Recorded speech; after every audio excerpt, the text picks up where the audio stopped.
I was born on January 23rd, 1897 in Cuttack, Odisha. My parents are Sani Nathbos and Tola Ratibos.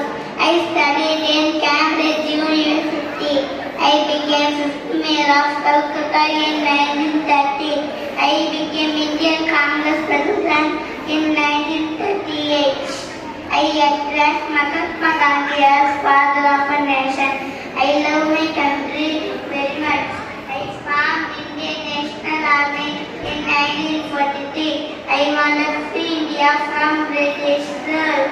My birthday was celebrated as Paragon Diwas across India.